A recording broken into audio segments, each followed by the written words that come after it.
Barishal range DIG কার্যালয়ে একের পর এক সাপের উপস্থিতি ঘিরে তৈরি হয়েছে চাঞ্চল্য। ডিআইজির কক্ষে সাপ দেখার খবর পেয়ে টানা 2 দিন অভিযান চালিয়ে 4টি কালনাগিনী সাপ উদ্ধার করেছে অ্যানিমাল লাভার্স অব পটুয়াখালী ও ভয়েস ফর ভয়েসলেস সংগঠনের সদস্যরা।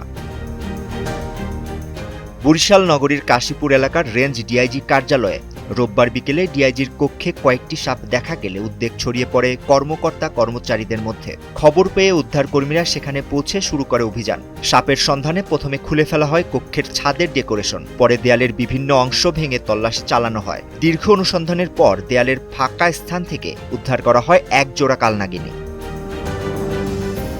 প্রথম দিনের অভিযান শেষে উদ্ধার করা সাপ দুটি বন বিভাগের কাছে হস্তান্তর করা হয়। তবে পরদিন সকালে একই স্থানে আবারও সাপ দেখতে পান কার্যালয়ের কর্মরত সদস্যরা। পরে পুনরায় শুরু হয় উদ্ধার অভিযান। দ্বিতীয় দিনের অভিযানে আরও এক জোড়া কালনাগিনী উদ্ধার করা হয়। ফলে 2 দিনে মোট 4টি সাপ উদ্ধার হয়।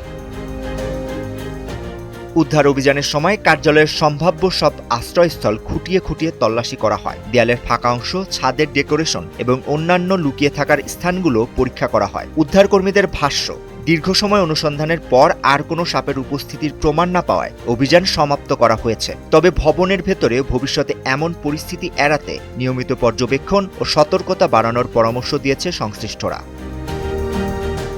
Shakib Mahmud, Times today.